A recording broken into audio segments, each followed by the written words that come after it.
প্ৰথম অৱস্থাত ৰমেন বৰা বুলি কওঁতে এইজনে যে ৰমেন দা গম পোৱা নাছিলোঁ আৰু এইটো অত্যন্ত দুখৰ কথা। আমাৰ এগৰাকী সম্ভাৱনাপূৰ্ণ যুৱতী হঠাৎ নোহোৱা হ'ল, সকলোৱে অত্যন্ত দুখ পাইছোঁ। আৰু মই খালি এটাই অনুৰোধ কৰোঁ, এই মুহূৰ্তটোত সকলোৱে পৰিয়ালটোৰ কাষত থিয় হ'ব লাগে।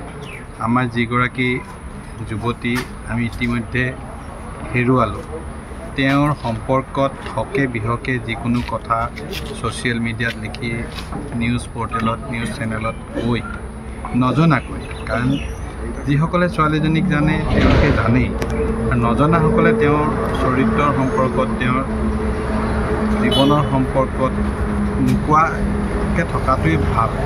মানুহক সমৰ্থন কৰিব লাগে, তেওঁলোকৰ দুখত থকা সময়ত আমি কাষত সাহস দিব লাগে, কিন্তু তাকে নকৰি পৰিয়ালটোৰ যাতে আৰু দুখ পায় তেনেকুৱা ধৰণৰ কথা আমি নক'ব লাগে। খুব ভাল ছোৱালী আছিলে, সকলোৱে কৈছে।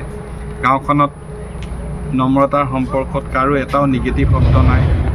খুব ভাল চোকা ছোৱালী। ৰমেন দা খুব ভাল এজন শিক্ষক, এটা প্ৰতিষ্ঠিত আৰু খুব মানুহৰ মাজত ভাল ৰেপুটেশ্যন থকা পৰিয়াল, ধুনীয়াকৈ আছিল। তেওঁৰ জীৱনত কেতিয়াও এনেকুৱা ধৰণৰ কোনো কথা ক'ব নোৱাৰে ছোৱালীজনীৰ সম্পৰ্কটো যে যাৰ দ্বাৰা কিবা নিগেটিভ হ'ব পাৰে। কিন্তু এটা ঘটনাক লৈ ঘটনাটোৰ সবিশেষ নজনাকৈ মানুহে যাতে বেছিকৈ বিষয়টো আলোচনা কৰি পৰিয়ালটোক আৰু দুখ নিদিয়ে, মই তাকে অনুৰোধ কৰিছোঁ। তেওঁৰ ছোৱালীগৰাকীৰ মৃত্যুৰ সম্পৰ্কত পৰিয়ালটোৰ কিছু সন্দেহৰ অৱকাশ আছে। এই সম্পৰ্কত মুখ্যমন্ত্ৰী মহোদয়ে ইতিমধ্যে তদন্তৰ কাৰণে মেঘালয় মুখ্যমন্ত্ৰী ডাঙৰীয়াক অনুৰোধ কৰিছে। অসম চৰকাৰৰ পৰা গৃহ বিভাগে, পুলিচ বিভাগে যিখিনি কৰিব লাগিব কৰিব। তেখেতসকলৰ মনত থকা সংশয়, সন্দেহ এইবিলাক দূৰ কৰিবৰ কাৰণে যিখিনি ব্যৱস্থা ল'ব লাগে চৰকাৰে সকলো ব্যৱস্থা ল'ব, আৰু আমি এই দুখৰ সময়ত সকলোৱে তেখেতৰ পৰিয়ালটোৰ কাষত থকা উচিত বুলি অনুভৱ কৰিছোঁ। হত্যা বুলি কৈছোঁ যে যি সন্দেহ হৈছে পৰিয়ালটোৰ, সেই সন্দেহ নাইকিয়া কৰিবৰ কাৰণে যিখিনি ব্যৱস্থা ল'ব লাগে।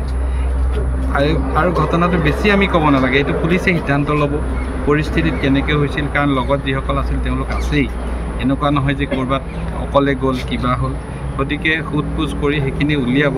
কি ঘটনা ঘটিছিল তাক নিশ্চিতভাৱে অসম চৰকাৰ, গৃহ বিভাগে, মেঘালয় চৰকাৰে উলিয়াব। আমি অধিক বেছি বিতৰ্ক, অধিক বেছি চৰ্চা কৰি পৰিয়ালটোৱে যাতে আৰু দুখ নাপায় তাৰ কাৰণে মই অনুৰোধ জনাইছোঁ।